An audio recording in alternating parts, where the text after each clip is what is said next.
Recording. So thank you so much, Dr. Shulist, for agreeing to meet with the JLA. We're really excited to hear about your article.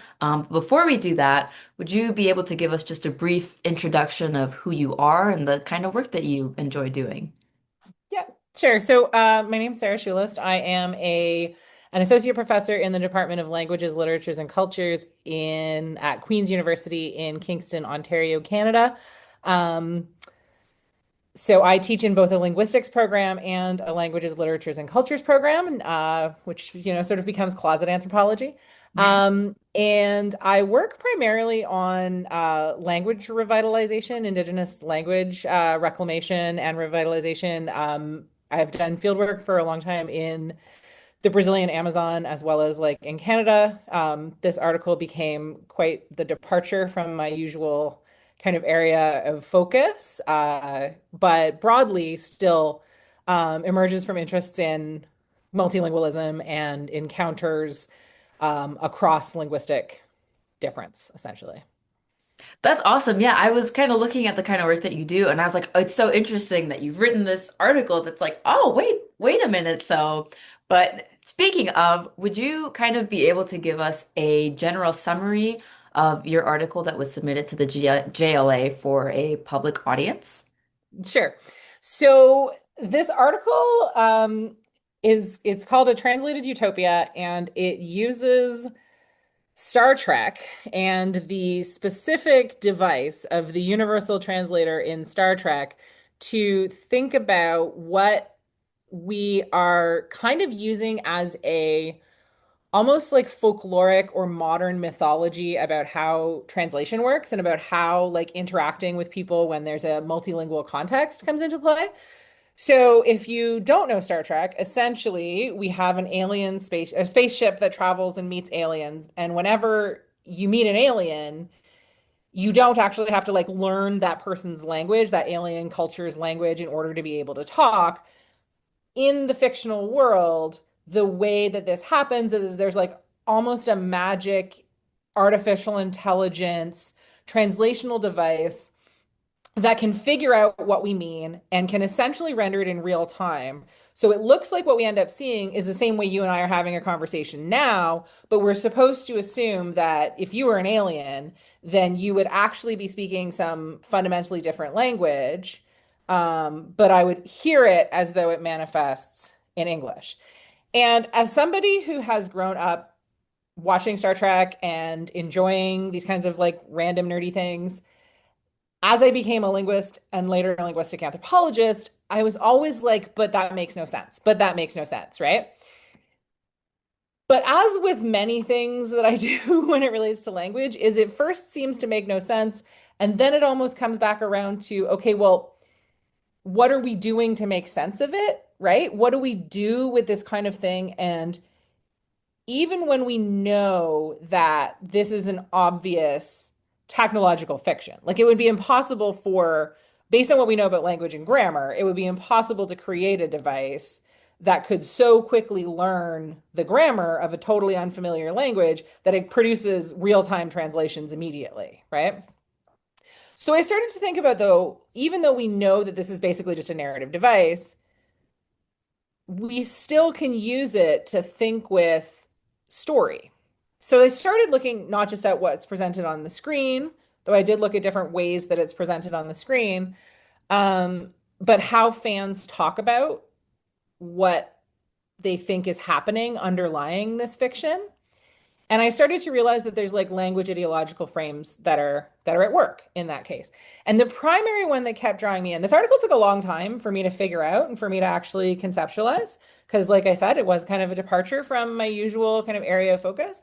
Um, but what I started to conceptualize is that what the Universal Translator presents is almost this ideal version of what Euro-American ideologies of translation say that they want. It's like this, it's talked about as the pane of glass model of translation. So we're supposed to create this seamless vision as though translation from one language into another can just be accomplished almost like magically without any work involved, without any like labor involved or like change that's involved, the language that's happening by the translator and the translation process. Um, and the UT makes the universal translator makes that as though it were real. But even when it does that, it turns out that this process, this role of a translator who prototypically should is supposed to be a human, right? This is creating the version of it as though this is possible for this to happen without any kind of human intervention. That when you try to disembody that figure, there's this stubborn reinsertion of embodiment as an inherently relevant part of the way translation happens. So it kind of like refuses to go away. And so like a lot of the themes that I tried to pull out were looking at how even if we imagine a fictional world in which there's no laboring embodied figure doing this translation work, it's just kind of a disembodied computational entity.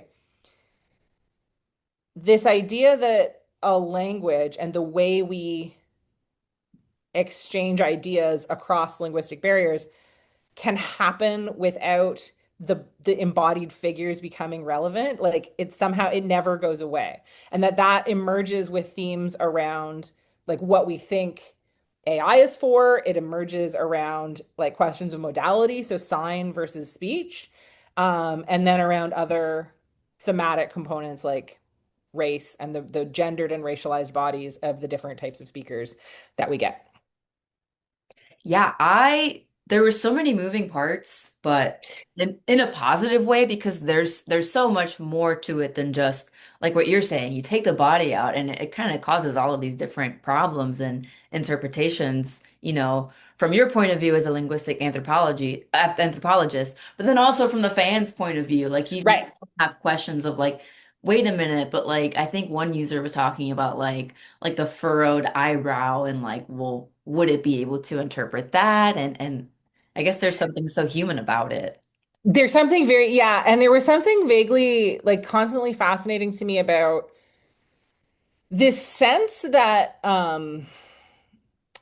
the things that we can see visually on a body, like furrowed eyebrows and gestures, and even like actual full-on signed languages, are more a part of the body than the voice that we hear from an auditory version of the body. So there's this idea that we can have this universal translator, which doesn't actually apply to signed languages. It canonically cannot do signed languages and apparently does not really do well with gesture either, because there's like a situation in the show where a gesture causes this massive diplomatic controversy. So it can't translate your intent. It can read your mind, but can't translate the intention that manifests in your body. So something's happening with a conflict there.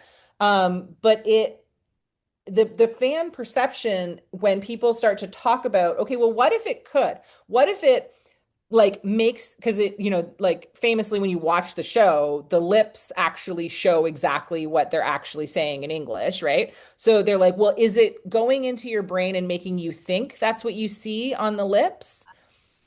And there's this perception that that would be super invasive, that it would be really invasive for a computer to invade your mind and make you imagine that you see something. But it's not invasive for a computer to invade your mind and make you imagine that you hear something, Right. right? Including hearing a voice that is like the voice of the actor, right? Which carries the like gendered and age and whatever other kind of like components of meaning of semiotics and indexicality that we can hear in voices about the body that expresses that voice. Sound is not being treated as embodied in the same way that like visual reference points are. Oh, that's so interesting. It kind of, I couldn't help but think, and I know you mentioned it in the article anyway, but just kind of like everyone's thoughts on AI Yeah, currently and how like some forms of it seem to be more acceptable in a similar way versus yeah. like, when AI turns into visual or videos, it tends to get a bigger like, oh, this is like super, super scary, but everyone's so used to text and even Yes. voiceover AIs are kind of like, oh, that's yeah. It's fine. Yes. Yeah. Yeah, absolutely. This article like started a long time ago because it wasn't like actually my primary, like it's not my primary interest. It's just something that initially I was like, this will be fun to write. It turned out to be so much work. But that's okay. Like I'm really happy with the way it turned out, but it was so much work. But I started this like actually back in like 2019 as a conference presentation. So it's kind of been an interesting process to write as like obviously AI and like Google Translate, like translational AIs have been a thing for a while, but they're so much more prevalent now than they were like 5, 6 years ago when I initially started thinking about these ideas. And so like the way I thought about what's happening in a show from like decades ago in some ways has changed now, and the way fans are thinking about what happened in a show from decades ago has also changed, right? Because of these like new understandings of like what kinds of humanity are being mimicked by AI and which versions of that make us uncomfortable. Yeah, it'll definitely be like, I don't know. I read this like currently, but it'll be interesting to kind of think about it Right, how it reads as later. things Yeah. evolve and how it reads. Well, thank you so much for like your information and your insights. This has been really interesting to hear about, and I don't want to spoil too much more so people can check the article out, but before we conclude the interview, if there were any interested readers who wanted to reach out and ask a question about this work or other works, do you have like an email or any Yeah. social media that people could check out? For sure. I used to be super active on social media, but the death of Twitter was the death of my social media. So best probably just to email me at s.shulist@queensu.ca, and I'm happy to receive questions. All right, wonderful. Well, thank you so much for taking part in this interview, and I will link your email and the article so people can go check it out. Thank you.